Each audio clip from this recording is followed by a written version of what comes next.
PFT PM podcast pre-draft edition as we get closer and closer to the start of selection process on Thursday night. And joining us now, on behalf of Old Spice, it's Alabama receiver Henry Ruggs. Old Spice is donating $320,000 to United Way on behalf of Henry Ruggs and rookies from all 32 teams to help young players begin their charitable efforts as they join the league. Fans can make their own contributions during the NFL's three-day draft-a-thon virtual fundraiser by visiting NFL.com/relief. Henry Ruggs joining us again, 4.27 seconds in the 40. And welcome to the PFT PM podcast. Henry, how's everything going? It's going good. Thank you for having me. When did you realize you were really, really fast? How old were you and what was the circumstance? Well, I started off racing my mom just like in the street or to the car, when we were going to grocery stores. But I probably realized that I was one of the fastest guys when I was about 9 or 10 when I first played football, in Little League. I used to take crazy angles to get away from tacklers. I never did any juke moves or anything. I would always just run around because I was scared to get hit. So, I never got touched. And that was when I started to realize I was one of the fastest guys. And once you knew you were fast, did you then consciously spend time working to get as fast as you possibly can be? And if so, what did you do to get as fast as you could be?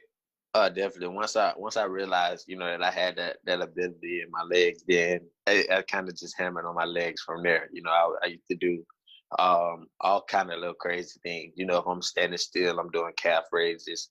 If I'm just sitting still or something, I'll probably just do some body weight squats or something, or just run for no reason. I always did anything just to build strength in my legs and just run around all day.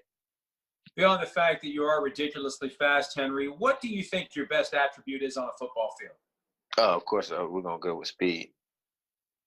Other than that, I mean, I feel like I have, I have ability in every category. So other than speed, I definitely feel like I have pretty good hands.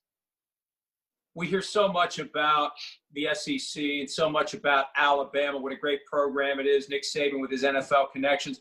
What do you think prepared you the most for the NFL playing your college career at Alabama? The biggest thing being the competition.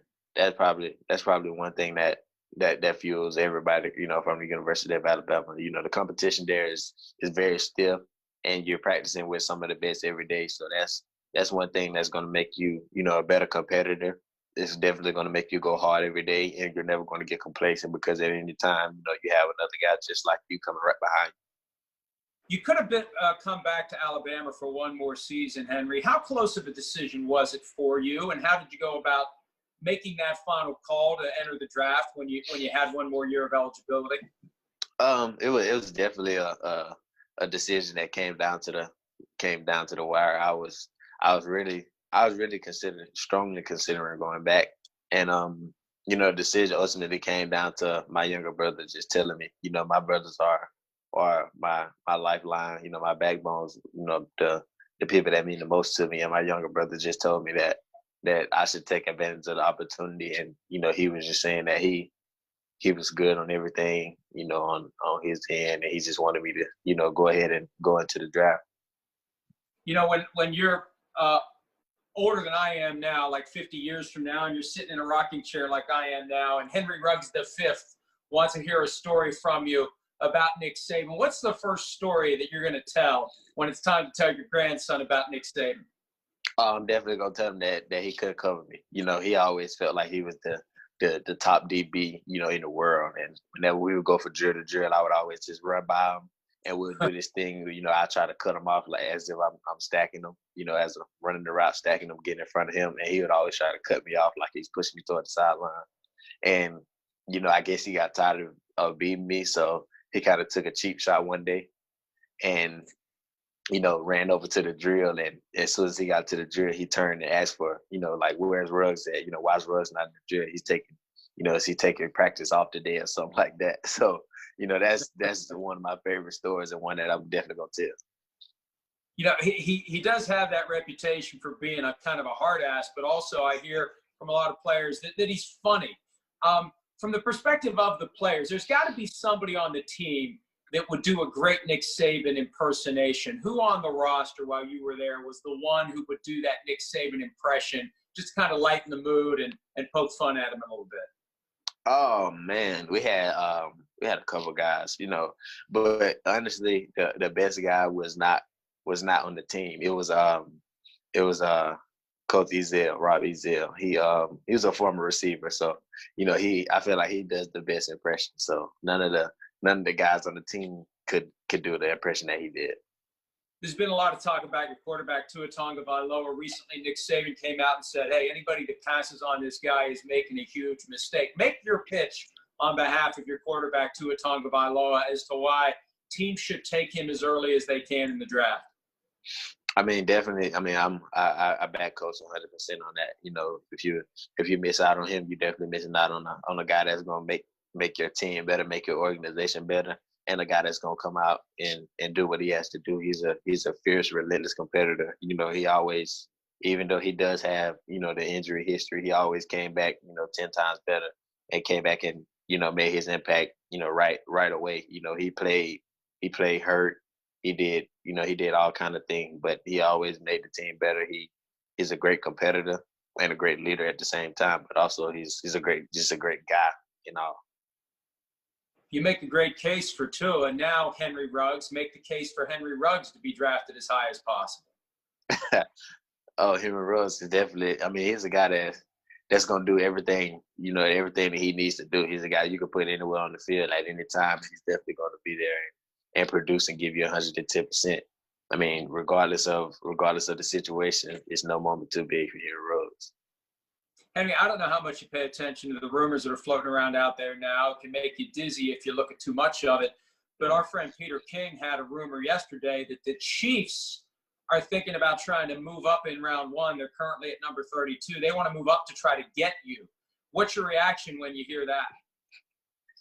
Oh man, that's crazy. But if I was blessed with that opportunity to go, to go up there with that team and showcase my talents with around the caliber of talent, then it'll be unreal. I was actually talking to Miko yesterday, and we were just having a conversation, and he even mentioned it, and I was just like, bro, that'll be scary.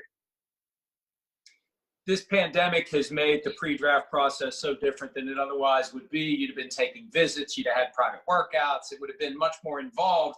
Now, instead, it's a lot of conversations like this. What teams have you spoken to in a setting like this with video conference? Man, I've spoken with numerous teams from Las Vegas to Philadelphia, Denver, Detroit. It's been some of everybody. It's been everywhere. I just get random calls, from time to time whenever I'm not doing anything. Guys will text me and just tell me to call in so they can just have a quick conversation. And it's been a couple teams, just constantly. Who is it that you've heard from constantly? Who have you heard from the most? I'll say probably between Vegas, Denver, and San Francisco. Do you have any kind of a friendly bet with Jerry Jeudy as to who goes first? No. I mean, we haven't really said too much about that. We both feel like we're guys that should be taken high in the draft. Regardless of where we go, we know we're going to make the best of it, and that's pretty much the message that we try to harp to each other, regardless of anything. We're competing for a job and for a spot, but at the same time, we're still brothers. We had our time, and now it's time for us to work together, just in different areas. Who is it that when you were a young football player, you looked up to, you idolized, you wanted to emulate? Oh, man. I mean, of course, when everybody was younger around my generation, everybody wanted to be Randy Moss. And I see you wear number 11. Is there any specific reason why you had number 11 at Alabama? Well, one, because my high school number 6 was took. But my biggest, it's a funny story behind number 11. I always felt like, even through school, I always wanted to wear number 1.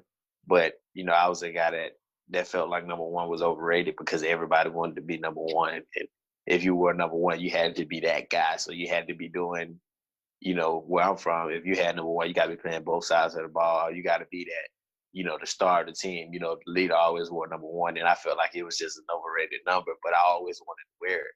So I felt like if I get 2 ones, then, you know, people would overlook me, but I could still be that guy, and I'm still number one. I just got 2 of them.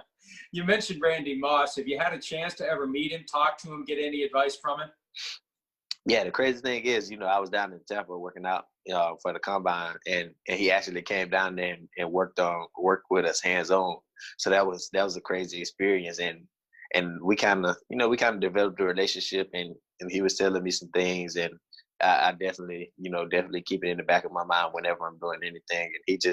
And he helped me build even more confidence with some things that he told me. Did you see him run? Does he still have it? He still got a little bit. You know, he get kind of old. You know, he be out there trying to throw to us and his arm would give out, you know. So he definitely, you know, getting of age, but he still got a little something on him. It is amazing when you see the highlights of what he did as a rookie in the NFL. He was unstoppable. And Henry, we hope the same thing happens for you. We're looking forward to seeing where you land on Thursday night. Maybe it'll be the Chiefs, maybe it'll be somebody else, but we appreciate your time. Congratulations on your success and all the best moving forward. Thank you. Hi, I'm Mike Tirico, and thanks for watching. Make sure to hit subscribe for the latest news and highlights from NBC Sports.